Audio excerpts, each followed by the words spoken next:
So hello students, कैसे हैं आप लोग। Welcome back to herons classes. और हम force and laws of motion पढ़ रहे थे।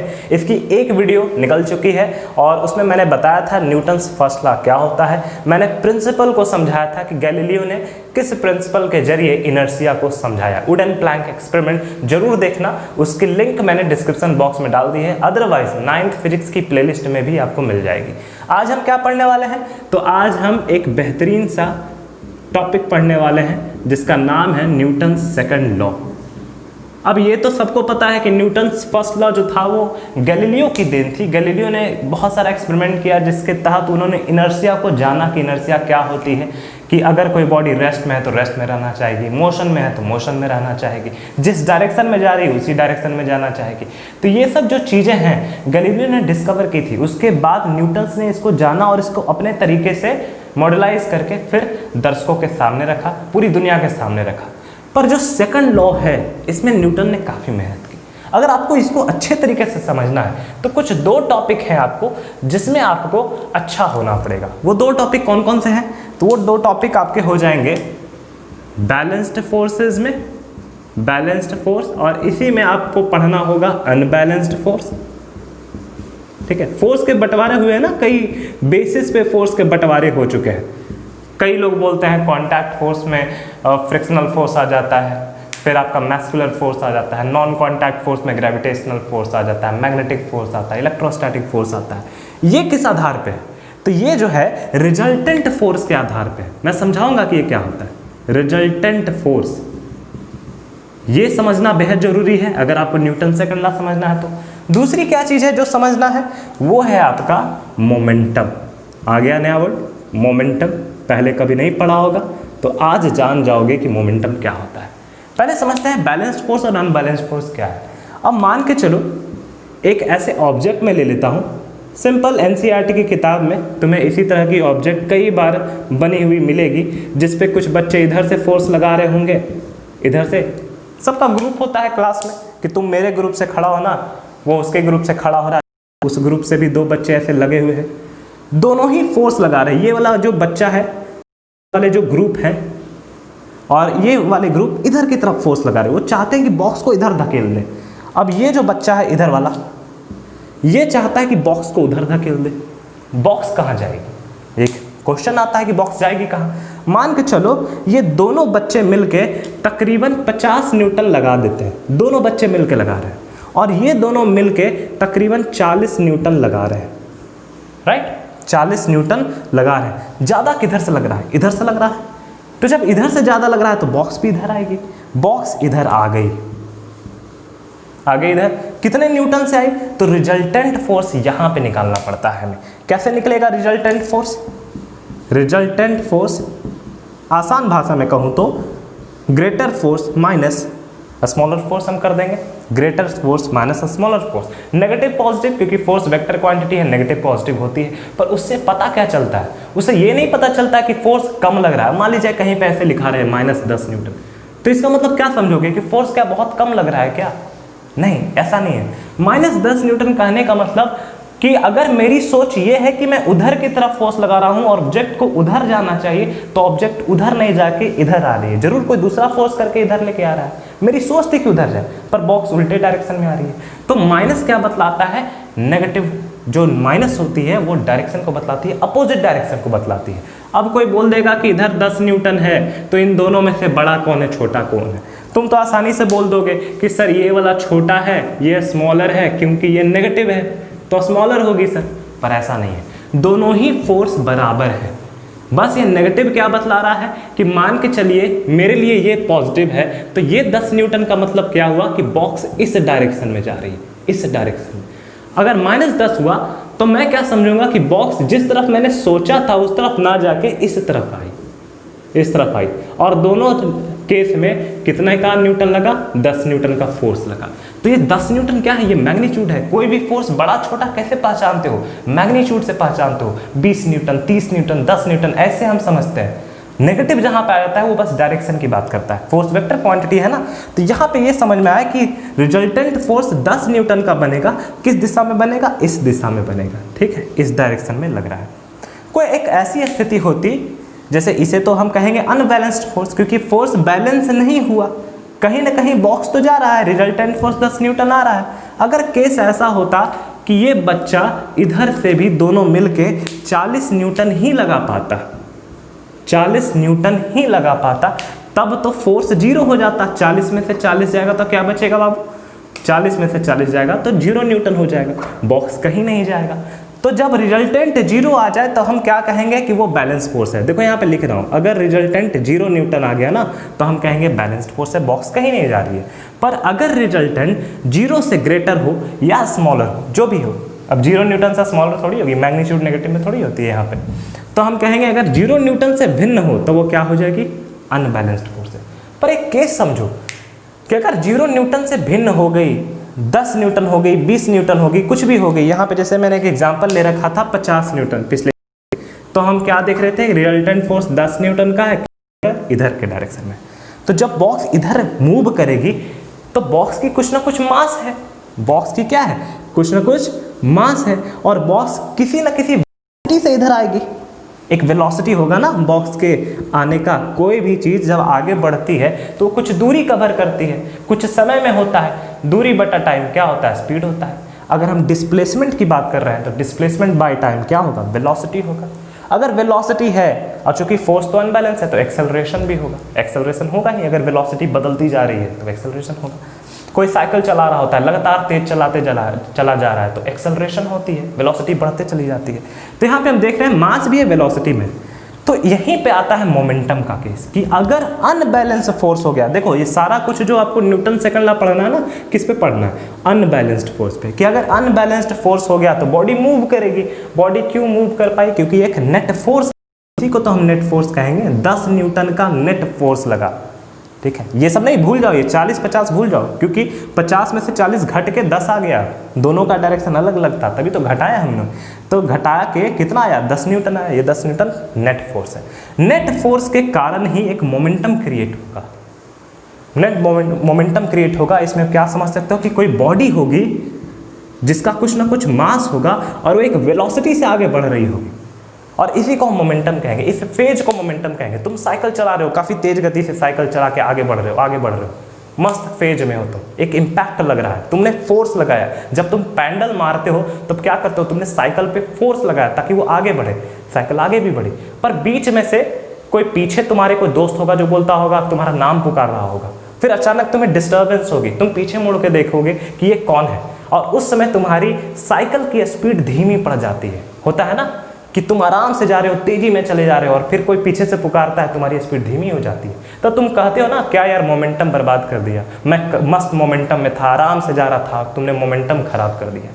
कोई काम कर रहे हो, मन लग रहा है, मस्त न्यूमेरिकल बना रहे हो, कोई टोक देता है, कोई काम बोल देता है करने को, तुम्हारी मोमेंटम खराब हो जाती है। तो इसका मतलब क्या समझ में आया, मोमेंटम क्या है, एक फेज है, इम्पैक्ट है।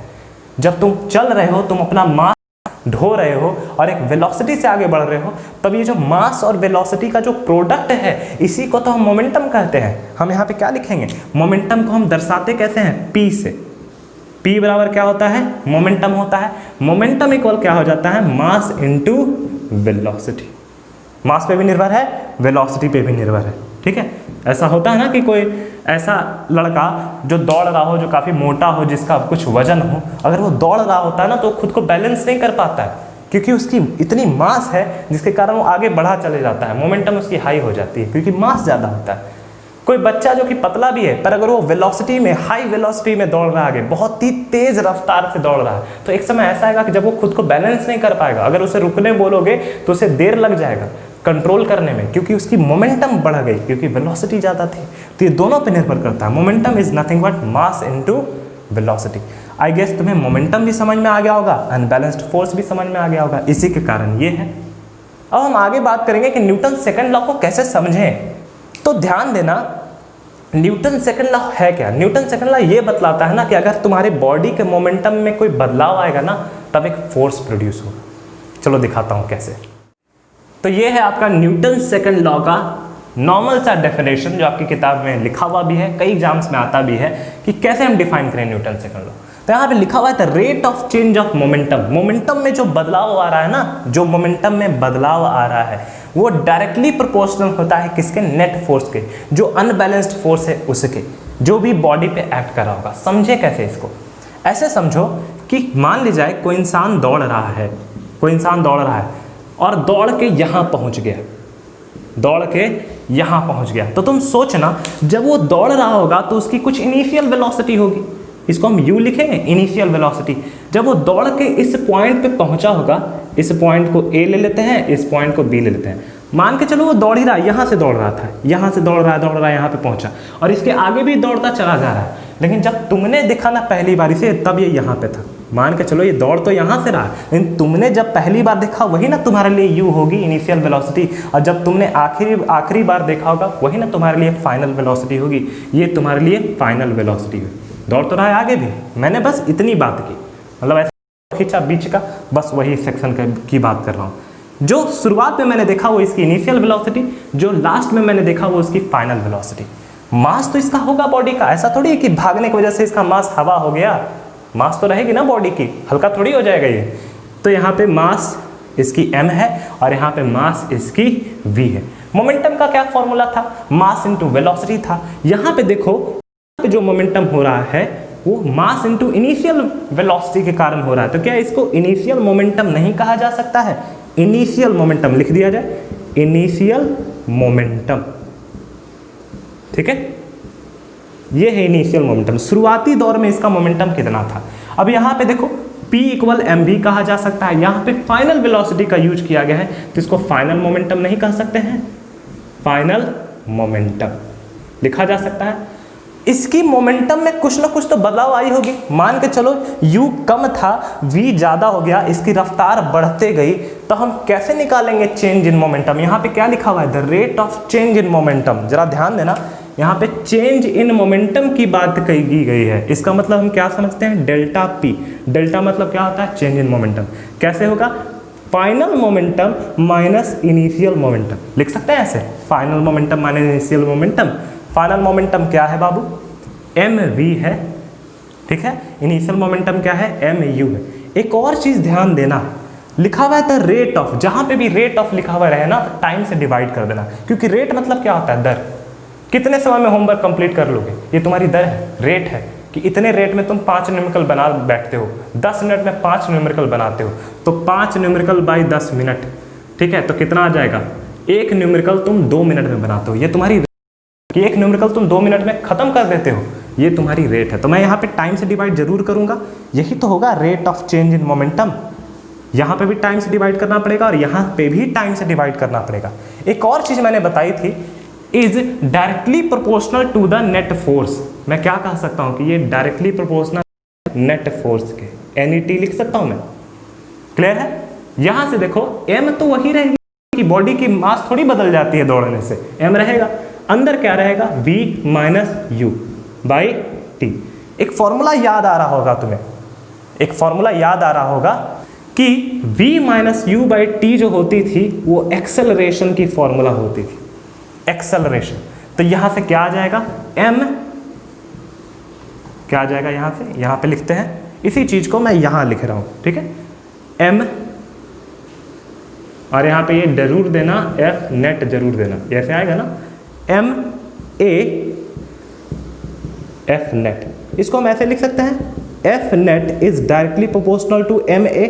मतलब कि जो नेट फोर्स होती है ना वो किस पे डिपेंडेंट होती है? मास पे भी डिपेंड करती है और एक्सेलरेशन पे भी डिपेंड करती है। अगर मास बढ़ जाएगी किसी बॉडी की तो नेट फोर्स बढ़ जाएगी, अगर एक्सेलरेशन बढ़ जाएगी किसी बॉडी की तो नेट फोर्स बढ़ जाएगी, दोनों पे डिपेंड करती है। इस प्रोपोर्शनैलिटी कांस्टेंट को अगर हम हटाएंगे तो क्या आ जाएगा? K आ जाएगा, K ma। K है क्या? प्रोपोर्शनल को हटाया K आया, क्या लिख सकते हैं? K is a proportionality constant. इसके बारे में तुम्हें ज़्यादा नहीं पढ़ना है अभी, बस इतना ही लिखना है कि एक कांस्टेंट है, ठीक है। यहाँ से फॉर्मूला F इक्वल ma बन जाता है, क्यों? क्योंकि K का वैल्यू 1 होता है। इसके ऊपर एक न्यूमेरिकल का करते हैं या फिर एक एनालॉजी करते हैं जिससे समझ पाए कि कैसे फोर्स प्रोड्यूस हो रहा है। तो देखो ये इंटरेस्टिंग सा एनालॉजी है, यहाँ पे देखना, ये तो हमने अभी भी डिस्कस किया है कि mv minus mu by T क्या होता है? फोर्स होता है। चेंज इन मोमेंटम जो भी होगा रेट, टाइम लगा दिया, वो फोर्स होगा। Force equal mass into acceleration भी होगा।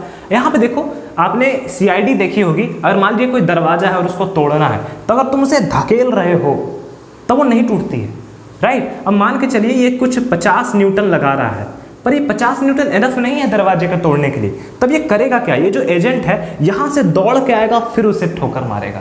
अब देखो, ये दौड़ के आने में ही पूरे मोमेंटम का गेम है। कैसे, मान के चलो इसको यहाँ पे ले आते हैं, दौड़ रहा है अभी, इसकी कुछ इनिशियल वेलोसिटी होगी, मान के चलते हैं इसकी इनिशियल वेलोसिटी 1 मीटर प्रति सेकंड थी, ठीक है। या फिर अभी ले लो, अभी दौड़ना ही शुरू किया है ये, तो 0 मीटर पर सेकंड हम ले लेते हैं। यहाँ तक पहुँचते पहुँचते ना इसकी इनिशियल वेलोसिटी बढ़ जाएगी। कितनी हो जाएगी, इनिशियल वेलोसिटी बढ़ के फाइनल बन जाएगी, और फाइनल कितनी हो जाएगी, 4 मीटर पर सेकंड। मान के चला फाइनल हो गई 4 मीटर पर सेकंड। समय कुछ लिया होगा इसने, समय भी ले लेते हैं 2 सेकंड लिया इसने। और इस इंसान का मास भी मुझे पता है कि इसका मास जो है वो तकरीबन 60 kg के करीब है, 60 kg के करीब है। मैं देखना चाहूँगा कि ये कितना फोर्स इस पर अब लगा पाएगा, दौड़ के आके कितना फोर्स लगा पाएगा। तो देखो फॉर्मूला तैयार है, फोर्स इक्वल क्या करना है, mv माइनस mu/t करना है, यही है ना फॉर्मूला। इस फॉर्मूला पे लगाते हैं तो देखो क्या आएगा, m कितना है 60, m को कॉमन भी ले सकते हैं, m को कॉमन ले लो, v माइनस u/t हो जाएगा, ठीक है। यहाँ पे देखना मास कितना है बाबू, मास है तुम्हारा 60 kg, v कितना है, v तुम्हारा 4 है, u कितना है, u 0 है, और डिवाइडेड बाई 2, 2 से ये कट जाएंगे कितने बार में, 30 बार में, 30 गुने 4 कितना आ जाएगा, 30 चक 120 न्यूटन लिख सकते।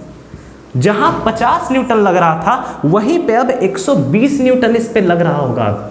अब 120 न्यूटन लग रहा होगा किस पे, इस दीवार नहीं, इस डोर पे लग रहा होगा 120 न्यूटन। अब तो ये टूट जानी चाहिए, अब ये टूट जाएगी, अब ये डोर क्या हो जाएगी, टूट जाएगी। क्यों, क्योंकि इस एजेंट ने मोमेंटम का इस्तेमाल किया और ये जान रहा था कि अगर मैं अपने मोमेंटम में बदलाव करूंगा ना तो एक फोर्स जनरेट होगा।